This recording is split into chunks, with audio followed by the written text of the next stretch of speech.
Hi ಎಲ್ಲರಿಗೂ, ನಾನು ಚಟ್ಪಟ ಮಾತಾಡುವ ಆರ್ಜಿ ಗೌಡತಿ. ಇವತ್ತೆಲ್ರಿಗೂ ಒಂದೊಳ್ಳೆ ಎಂಟರ್ಟೈನ್ಮೆಂಟ್ ಕ್ಯೂಟ್ ಗುಡ್ ರೆಸಿಪಿ ತೋರ್ಸೋಕೆ ಬಂದಿದ್ದೀನಿ. ಸೊ ಮನೇಲಿ ಕುತ್ಕೊಂಡು ನಾನು ಏನು ಮಾಡಲಿ, ಫಸ್ಟು ಒಂದು ನಮಸ್ಕಾರ ಹಾಕೋಬೇಕು. ಯಾಕೆ ಗೊತ್ತಾ? ಅಯ್ಯಪ್ಪ ಸ್ವಾಮಿಗೆ, ಅಯ್ಯಪ್ಪ ಸ್ವಾಮಿ ಪ್ರಸಾದಕ್ಕೆ. ಡೆಫಿನೆಟ್ಲಿ ಇದನ್ನು ಇಷ್ಟಪಡ್ತಿರೋರು ಯಾರೂ ಇಲ್ಲ. ಅಮೃತ ಕಣ್ರಿ, ನಿಜವಾಗ್ಲೂ. ಫಸ್ಟ್ ಆಫ್ ಆಲ್ ಇದು ನಾರ್ಮಲಾಗಿ ಇಷ್ಟು ಅಮೃತ ಇದೆ, ಬಟ್ ಇವತ್ತು ನಾನು ಇದಕ್ಕೊಂದು ಒಳ್ಳೆ ಟ್ವಿಸ್ಟ್ ಕೊಡೋಕೆ ಬಂದಿದ್ದೀನಿ. ಆ ಟ್ವಿಸ್ಟ್ ಏನು ಗೊತ್ತಾ? ಈ ಇನ್ಸ್ಟಾಗ್ರಾಮ್ ಬಹಳ ಯೂಸ್ ಮಾಡ್ತಾರಲ್ಲ ಅವ್ರಿಗೆ ಗೊತ್ತಿರುತ್ತೆ. That is none other than ice cream with Ayyappa Swami ಪ್ರಸಾದ. ಇದಕ್ಕೆ ಒಂದು ಒಳ್ಳೆ ಕಪ್ ಐಸ್ ವೆನಿಲಾ ತೊಗೊಂಡಿದ್ದೀನಿ, ನೋ ಅದರ್ ಫ್ಲೇವರ್. ನಿಜವಾಗ್ಲೂ ಹೆಂಗಿರುತ್ತೋ ಏನೋ ಅಂತ ಅಂದ್ಕೊಂಡಿದ್ದೆ, but literally it's next level. ಈಗಲೂ ಬಾಯಲ್ಲಿ ನೀರು ಬರ್ತಾ ಇದೆ. ಆ ಪ್ರಸಾದ, ದ ವೆನಿಲಾ ಒಂದು ನಾರ್ಮಲ್ ಬೇಸ್ಡ್ ಐಸ್ ಕ್ರೀಮ್ ಅಲ್ಲ, ಸೊ ಅದೆರಡು ಮಿಕ್ಸ್ ಆದರೆ ಒಂದು ಸ್ವಲ್ಪ ಸ್ವೀಟ್ನೆಸ್ ಕಡಿಮೆ ಆಗಿ ಆ ಡೆಸರ್ಟ್ ಫಾರ್ಮ್ ಆಗುತ್ತಲ್ಲ. ಓ ಮೈ ಗಾಡ್, ಆನೆಸ್ಟ್ಲಿ ಇದು ಹೆಂಗೆ ಫೀಲ್ ಆಗುತ್ತೆ ಅಂತ ನಿಮ್ಗೆ ಎಕ್ಸ್ಪ್ಲೈನ್ ಮಾಡೋಕ್ಕೆ ಆಗ್ತಿಲ್ಲ. ಬಿಕಾಸ್ ನೀವು ಒಂದ್ಸಲ ಟೇಸ್ಟ್ ಮಾಡಿ ನೋಡಿ and you will say that can't explain bro, go it and have it ಅಂತೀರಾ.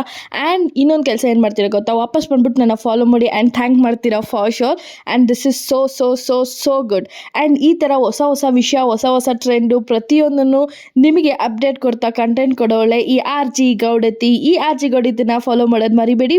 Thank you, bye bye.